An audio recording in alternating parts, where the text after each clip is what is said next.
Assalamualaikum warahmatullahi wabarakatuh. Salam sejahtera bagi kita semua. Yang terhormat, Ibu Evelida SPD MPSI dan Ibu Frida Nuzula SPD PTI. Sebelumnya, perkenalkan nama saya Evelida Hadi. Saya dari Bidang Pendidikan Bahasa dan Sastra Indonesia dengan 0602 1382 5360. Baik, jadi sebelumnya, di sini saya akan mengulangi tugas ujian dengan semester, yaitu dengan mata kuliah berbicara kritis. Nah,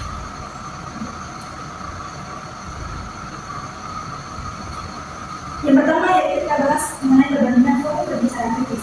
Nah, perbandingan forum berbicara kritis ini ada 6. Yang pertama yaitu diskusi panel, yang kedua seminar, yang ketiga konferensi, yang keempat simposium, yang kelima kultur, dan yang terakhir keenam yaitu debat. Kita bahas yang pertama yaitu mengenai diskusi panel. Jadi diskusi panel ini memiliki 5 poin. Yang pertama yaitu definisi, tujuan, jumlah, orang pemimpin atau moderator, dan yang keempat tingkat formalitas, dan yang kelima yaitu hasil atau keluaran diskusi panel. Kita bahas yang definisi dan tujuan. Jadi definisi panel ini adalah penulis yang dilakukan oleh audiens dengan posisi duduk semi militer atau setengah lingkaran. Jadi manusia itu sedang membahas materi dengan cara menempatkan 3 sampai 6 orang ahli di depan umum untuk mengobrol dan bertukar pikiran. Nah, tujuannya untuk memberikan wawasan mendalam dari para pakar kepada audiens. Berikut pun juga jumlah diskusi panel.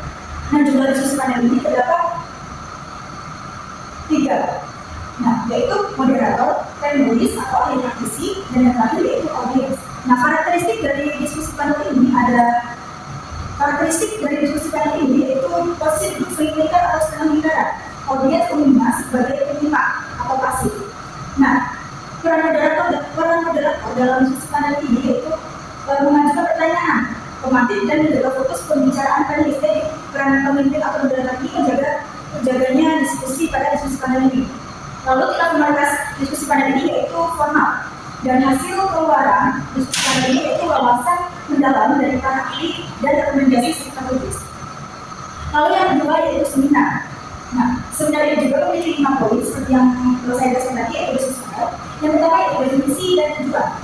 Nah, definisi dan tujuan ini adalah pertemuan yang untuk membahas dan mencari solusi untuk berkumpul dalam satu ruangan. Itu biasanya terdapat berapa sampai 100 orang untuk membahas suatu masalah secara ilmiah. Nah, tujuannya yaitu mencari solusi ilmiah melalui interaksi tanya jawab. Lalu jumlah seminar ini terdapat moderator, penyaji materi, atau narasumber dan peserta. Nah, lalu karakteristik dari seminar ini yaitu ada pada fokus bentuk pengajaran akademis, yaitu struktur, agenda sistematis, dan bahasa standar. Lalu jumlah seminar ini terdapat bagi waktu, yaitu pemimpin atau moderator, fasilitator, diskusi, dan perumus ide.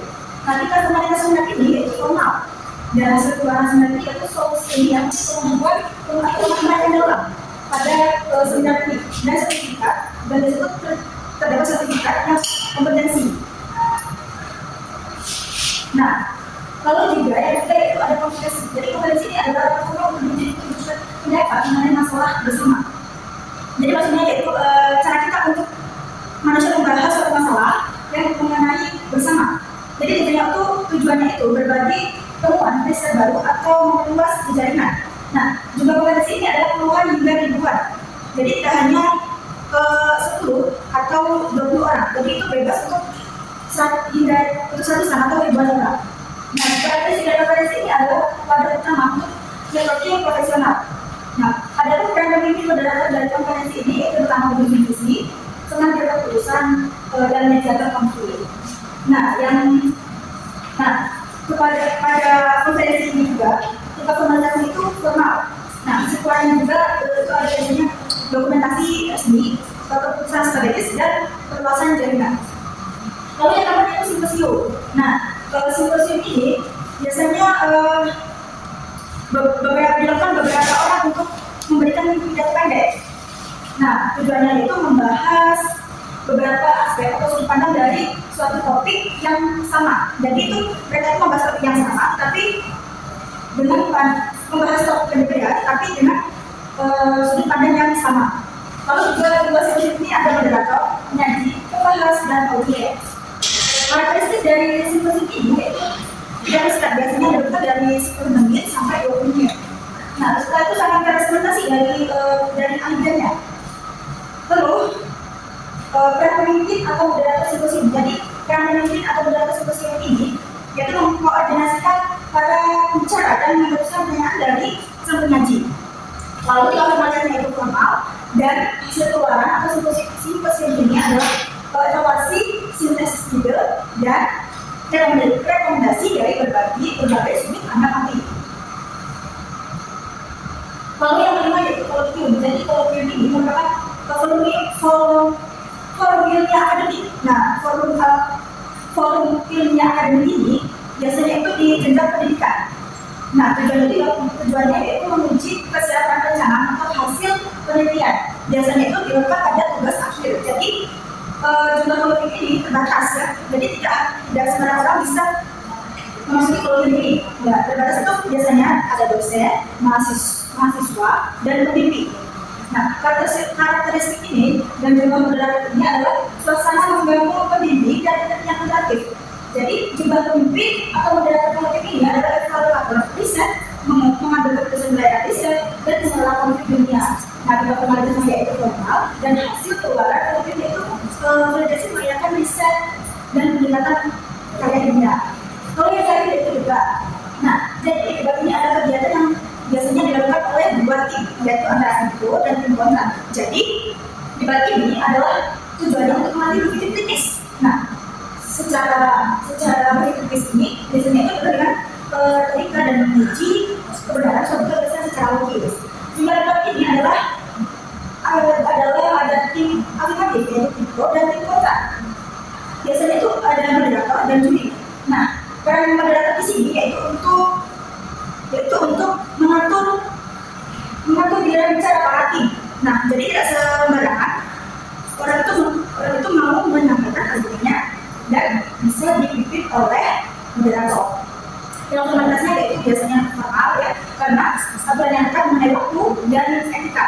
Lalu hasil para debat ini adalah menentukan argumen paling logis dan pernyataan masalah dari dua sisi. Nah, lalu yang kedua yaitu mengenai cara kegiatan kita.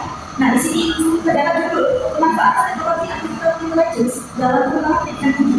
Nah, di sini saya menginformasikan kenapa? Karena efektif untuk edukasi konsep baru artificial intelligence, lalu juga media pertukaran gagasan sistematik antara mahasiswa dan antara pakar. Jadi seminar ini fokus untuk menyampaikan informasi dan yang mendalam, apalagi di jenjang pendidikan seperti kita saat ini. Lalu yang kedua yaitu struktur acara. Nah, struktur acara ini biasanya dilakukan selama 3 jam atau 180 menit. Jadi bisa dibagi dengan yang pertama itu satu teori, menyampaikan teori, yang kedua yaitu dengan praktik, lalu yang ketiga yaitu dengan interaksi antara audiens dan pembicara. Nah, lalu berikutnya yang ketiga yaitu tantangan dan cara mengatasi.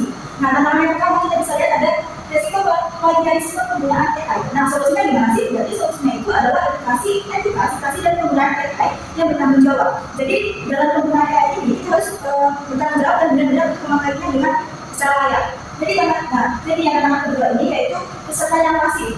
Solusinya yaitu menyediakan platform pertanyaan digital. Jadi maksudnya kita tuh membagikan pertanyaan platform melalui Giver misalnya. Jadi biar antara audiens dan pembicara itu biar saling berkomunikasi tetap terjaga. Nah, yang keempat yaitu cara mengukur keberhasilan, yaitu evaluasi dan futur relevansi. Nah, evaluasi kognitif ini yaitu kita bisa melalui tes singkat untuk menguji pemahaman materi. Lalu yang kedua yaitu survei relevansi, yaitu penilaian peserta mengenai pendalaman materi untuk tugas perkuliahan. Nah, berikut adalah solusi yang saya ambil.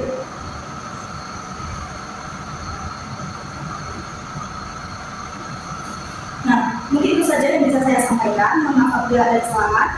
Kepada Tuhan yang Maha Mohon ampun. Saya akhiri. Wassalamualaikum warahmatullahi wabarakatuh.